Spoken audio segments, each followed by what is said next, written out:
جی अस्सलाम वालेकुम। उम्मीद है कि आप सब लोग खैरियत से होंगे। खान साहब ने एक और मुकदमा करने का फैसला किया है। किसके खिलाफ मुकदमा करने जा रहे हैं, बड़ी इंपॉर्टेंट डिटेल्स हैं, वो आपसे शेयर करूंगा। हुकूमत क्यों परेशान है, उस हवाले से भी कुछ तफसीलात हैं, कुछ मजीद चीजें हैं, कोशिश होगी कि वो भी आपके साथ शेयर की जाए। सबसे पहले ईसीपी ने नोटिफाई कर दिया है जनाब 93 पाकिस्तान तहरीक इंसाफ के एमपीएस को, उनको डिक्लेयर कर दिया है कि ये इनका ताल्लुक पाकिस्तान तहरीक इंसाफ से है।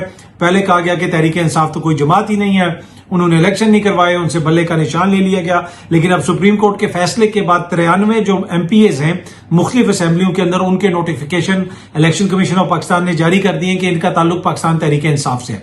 तमाम के जारी नहीं किए गए। अगर आप फिगर्स देखें तो पंजाब असेंबली के अंदर 29, खैबर पख्तूनख्वा असेंबली के अंदर 58 और सिंध असेंबली के अंदर 6 लोगों के नोटिफिकेशन जारी किए गए हैं। अब आपको पता है खैबर पख्तूनख्वा में पाकिस्तान तहरीक इंसाफ की तादाद कितनी है, पंजाब में कितनी है। तो ये फैसले के ऊपर अमल दरामद तो शुरू हो गया है सुप्रीम कोर्ट के फैसले के ऊपर, लेकिन ये कंप्लीट कब होगा ये बड़ा इंपॉर्टेंट है। कोशिश होगी कि इसको डिले किया जाए हुकूमत की जानिब से भी और दीगर दोस्तों की जानिब से भी, हुकूमती इत्तेहादियों की जानिब से। लेकिन इसको कितना डिले किया जा सकेगा वो एक अलग बहस है। लेकिन एक चीज तो वाजे हो गई कि इस वक्त पाकिस्तान के अंदर एक ही बड़ी सियासी जमात है, एक ऐसी कौमी सियासी जमात है जो सबको इकट्ठा कर सकती है। हर सूबे के अंदर उसकी सपोर्ट है। हर सूबे के अंदर अगर आप देखें तो उसने बड़े पैमाने पे वोट भी लिए, फिर सूबों के अंदर सीटें भी ली।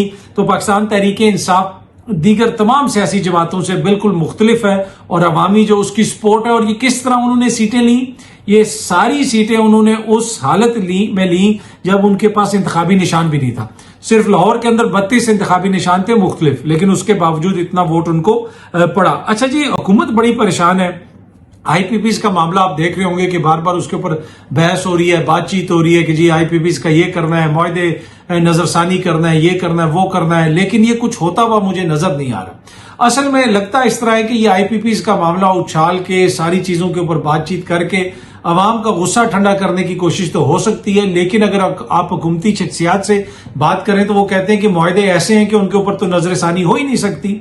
अब हुकूमत के अंदर जहां पे मुख्तलिफ चीजें डिस्कस हुई हैं, वहां पे ऊपर टॉप लेवल के ऊपर यह भी डिस्कस हुआ है कि जनाब ये जिस तरीके के हालात हैं, ये तो अवाम बाहर निकल आई तो मसला बन जाएगा बहुत बड़ा। ये जो बिजली के बिल हैं अगर अवाम नहीं दे सके तो ये तो बड़ा मसला बन जाएगा। तो लिहाजा किसी न किसी तरीके से तो अवाम को एंगेज किया जा रहा है। और मुझे ये लगता है कि ये जो आईपीपीस की बहस है उसमें अगर हुकूमत कुछ कर सकती होती तो वो पहले ही कुछ अभी तक कर चुकी होती। लेकिन ये बहस शायद अवाम को कुछ अरसा उलझाई रखे, लेकिन इसका कोई नतीजा मुझे निकलता हुआ नजर नहीं आ रहा। अगर कोई ये समझता है कि जी मुआहदे रीराइट हो जाएंगे और अगले चंद दिनों के अंदर जनाब वो बिजली के टैरिफ कम हो जाएगा, ये होता हुआ मुझे नजर नहीं आ रहा। और हुकूमत की भी सबसे बड़ी परेशानी यही है कि जनाब हो रहा क्या है, जब तक सियासी इस्तेकाम नहीं आएगा ये सारी चीजें अचीव करना आसान नहीं है। और जितने भी आईपीपीस के मुआहदे हैं उनके हवाले से जिन जराए से हमारी बात हुई है, हमें कोई भी ऐसा मुआहदा नहीं बताया गया कि जनाब इसमें चेंज आ जाएगा, ये हो जाएगा, वो हो जाएगा। अब देखते हैं, हुकूमत कोशिश तो कर रही है कि कितनी वो अपनी कोशिश में कामयाब होते हैं, लेकिन अवामी गुस्से से हुकूमत परेशान है कि अवामी गुस्से के नतीजे में एक बहुत बड़ा एहतजाज हो सकता है। इमरान खान साहब ने आज सहाफियों से बात की अडियाला जेल के अंदर। आपको पता है कि खान साहब जब भी उनको मौका मिलता है वो वहां पे सहाफियों से बात करते हैं। पहली चीज तो खान साहब ने यह कहा कि जी मैं एक मुकदमा करूंगा। जी हाँ जी, बड़ा मुकदमा करूंगा। किसके खिलाफ? रेंजर्स के खिलाफ इमरान खान साहब ने मुकदमा करने का कह दिया, ऐलान कर दिया। उन्होंने कहा कि इस्लामाबाद हाईकोर्ट से जिस तरीके से मुझे पकड़ा गया, कानून की वहां पे खिलाफ वर्जी की गई, सीसीटीवी फुटेजेस क्यों गायब है, तो मैं रेंजर्स के खिलाफ जनाब मुकदमा करूंगा। उसके अलावा खान साहब ने यह भी कहा कि 9 मई से कबल जो जीएचक्यू के बाहर एहतजाज वाली बात थी वो पुरअमन एहतजाज की हमने बात की थी कि अगर मुझे इस तरह कैसे गिरफ्तार किया जाता है तो आपको मुख्तलिफ जगहों पे जाके एहतजाज करना चाहिए। लेकिन कहीं पे भी उसमें यह नहीं था कि जनाब जलाओ घिराव करेंगे और योग करेंगे। लेकिन जब सहाफी ने उनसे पूछा कि वहां पे तो जलाओ घिराव हुआ, तो उन्होंने कहा इसलिए तो हम कह रहे हैं सीसीटीवी फुटेजेस निकालें ताकि पता चल जाए, दूध और पानी का पानी हो जाए कि किसने वहां पे हिस्सा डाला, किसका क्या था, कौन उसमें मुलविस था। उन्होंने कहा कि मेरे बयान को ऐसे पेश किया गया कि जैसे मैंने 9 मई के वाकयात का इतराफ जुर्म कर लिया है। जीएचक्यू के बाहर पुरअमन एहतजाज से मुतल्लिक मैंने 3 व्लॉग्स भी किए। खान साहब ने यह भी कहा, उन्होंने ये कहा कि जी 12 मरतबा पुलिस तफ्तीश में भी जीएचक्यू के बाहर पुरअमन एहतजाज का कह चुका हूं। मुझे कत्ल 14 मार्च को मेरे घर पर हमला और 18 मार्च को जुडिशल कॉम्प्लेक्स के बाहर मुझे कत्ल करने का प्लान था। उन्होंने कहा कि मेरे पास सबूत है कि 18 मार्च को मुझे कत्ल करना चाहते थे कुछ लोग। انہوں نے کہا کہ میں نے پارٹی کو کہا تھا کہ اگر فوج اور رینجرز مجھے گرفتار کریں تو آپ نے GHQ اور کنٹونمنٹ کے باہر جا کے پرامن احتجاج کرنا ہے.